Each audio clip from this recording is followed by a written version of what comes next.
Hey everybody, what's going on? I'm out here just to show you a couple of my favorite swing aids for one thing, and ways to practice in the backyard maybe if you got a little bit of room there, or in a mirror at home, as well as when you come out to practice at this driving range. So this is the orange whip, okay? And if you're getting out to the range, or maybe you're at the house and you just want to you're on a call, you can make these swings where letting the orange whip, which is a little bit heavy, a little bit flexible as you can see, but it will help you wind your body up and just get in the flow, let it go all the way around, and from the back swing to the forward swing, from the finish, let it just unravel back and keep going.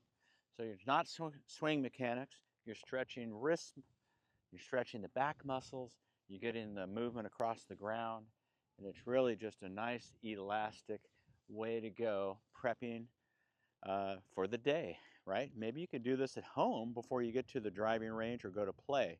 You might not have time when you get to the course to practice, so you want to stretch whenever you can.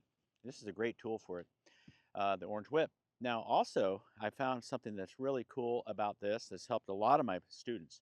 They love it. And it's like, I want to look like a tour pro when I'm hitting that golf ball.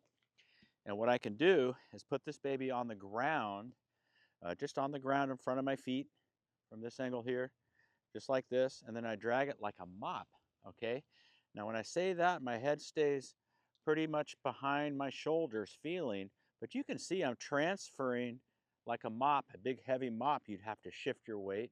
You keep the pressure on the handle here like this, and you can see that beautiful impact position that you see tour players in right here.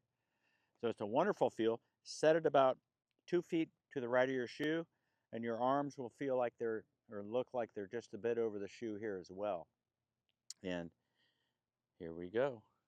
And just drag this mop, man. It's a great feeling. And you take it a step further, up, up, up, up, up, and then it could flick out this way. But that's not the intention. Is that you're actually moving like a pro.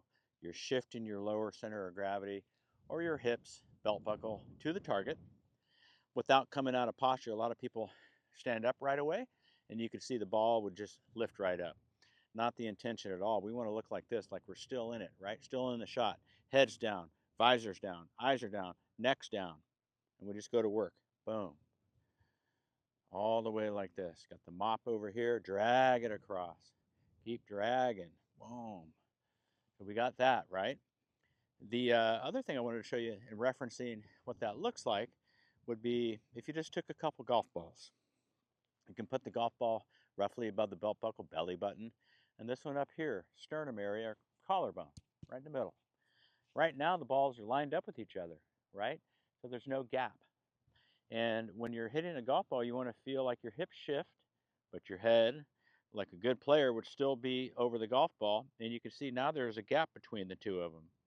So they were here, and I was dragging that mop. This is what was happening. So you can get in a mirror like I have behind me right there and execute some stuff where you just go, oh, okay, I like that. I can just take two balls, put them like this. You don't even need balls. You can use your fingers.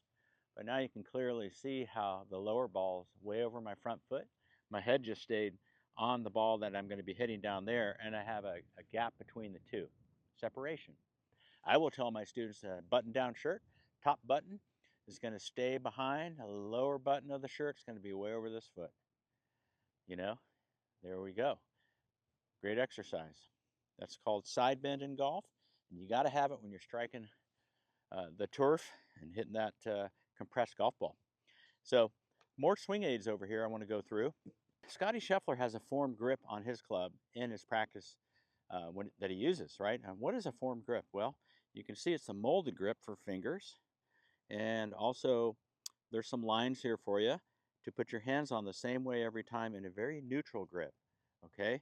And you'll see Scotty, actually I saw him at the Masters, and when he was on the practice range, he was hitting balls, and I said, you know, we're looking at Scotty just nailing it perfectly straight. But when he went down to clean his club, this end popped up as he was cleaning, and there it was. I had to play it back and go, is that a formed grip on his club? And it sure was. And you'll see Scotty out there with his caddy, Ted Scott. He's giving him yardage.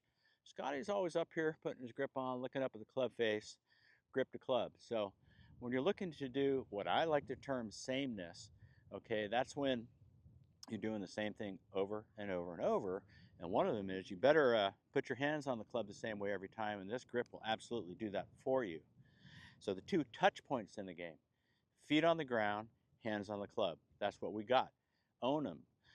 Maybe working on your footwork would be this. It really helps with the hip stuff. Is just to understand the feet should be on the ground, about 10 degrees duck foot on the back foot, 20 degrees on the front. Why the double? Well, we turn about 45 degrees hip turn here, and from here we got to go back to normal, then all the way around to 90 of hip turn. So we want mobility and fluidness, so we don't do workout feet. Your knee joints and stuff, your brain will shut them off because you might tear something. Wouldn't be good. So athletically, you would feel like much better to have your feet like this. Double on the left, half on the right, 10-20. Okay? And that form grip might be something that you really like. So I'm going to hop into this next a tool that I like so much, which happens to have a form grip on it as well. So I like this because it teaches players extension. I put the ball right here and I've got my form grip on, and you can see I've got this nice extension of my left arm. It's never going to go away because I keep that pressure there on that ball, just bang right here. So it's also good on the forward swing. You can see I'm just pivoting and not losing any structure. And if you're not used to doing that, this is a great device. This is the golf swing trainer. Okay, you just look at it. Maybe I'll put the links in down below so you can find it easily for all this stuff. So I really like this. Just to, you're in the house, you just go, man, look at this. I'm winding up 90 degrees of shoulder turn, 45 of hips, straight left arm, all the essentials for awesome golf. Okay, so again, recommend this one. Just as a drill, to copy that would be the leash drill. So here's a leash drill. This left arm, we would like to have as straight as possible. And if I put my right hand on like this, I'm going to just put it right here, right like that, because the hand's wide and you can't slide the hand in this way because it's locked up. So I call this the leash for the left arm, right? And from there, you wind up and you just keep pushing this right arm, and you'll feel the scapula stretch even if you want to go further. And this is what tour players look like right here. Just super stretched over here. And this is a great drill for you to get structure and feel. This locks it right in there. Even the beginners, starters, you need this, and they get it right away. New golfers I do this with, and they're just like, wind them up 90, get that arm out here, straight back. So that's really good. The leash drill. You could even take it through here. So you go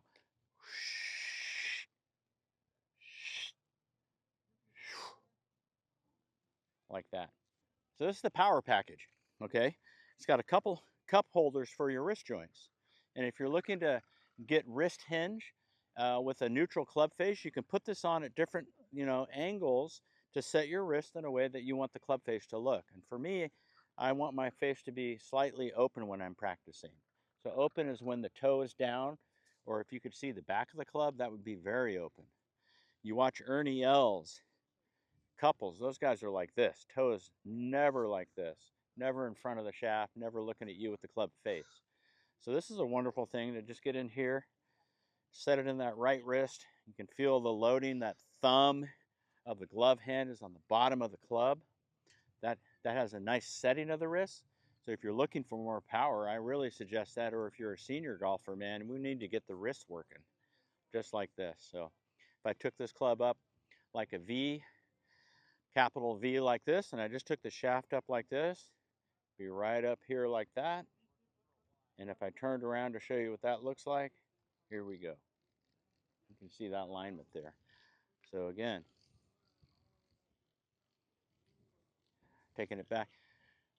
I'm going to hit a few balls doing this stuff for you too, but also, of course, you can see I have a mirror. This is a big purchase on my part at Target for $7. I got a mirror, and you can move it around the living room if you're at home, or always have, something where you can do to look in to see where you are. So I want to know exactly where my wrists are here, what they look like, what that club looks like. That looks like Ernie Els right there, just like this. Super cool. And so I have a tendency of, overdrawing the ball. And when I'm working on my wrist and grip stuff, like the form grip and the hinging of my hands, and I have some tools to help me get it done. So I could even put that form grip on there and use this on top of it, and we'd be dynamite. Yeah, there's nothing better than the mirror. Okay, so here we go. I want my shoulders to be like an airplane like this when I'm coming down. I can use it to wind up as well. You get in the mirror, and then you start to unwind. You can just feel the spinning airplane wings. Arms straight out like this, bend down a little. There we go. See the stretch of those arms looking like the wings. Dip it in the water here. Boom. The mirror can be good for impact and beyond. Just going like this. Stretched out like that. Level. Boom. Boom. So that's real good. I like the cradle of the elbows as well to feel like I can just unwind and keep the right side for you right-handers kind of crunched in a little bit as I'm striking that ball. And then as I come through, I'll have my neck kind of tilted the same way, and that's good too. So airplane drill is awesome there. And then we can use the shadow. And no one's using the shadow. Got my tools of the trade there. Got a few balls to hit for you. I got my form grip 7-iron on here, okay? So I'm gonna make sure my hands are on the same way every time. That sameness idea I'm telling you about, super important. And now I've got the mirror where I can see myself. Right there, I wanna make sure I'm dragging that mop through. Look like a tour player.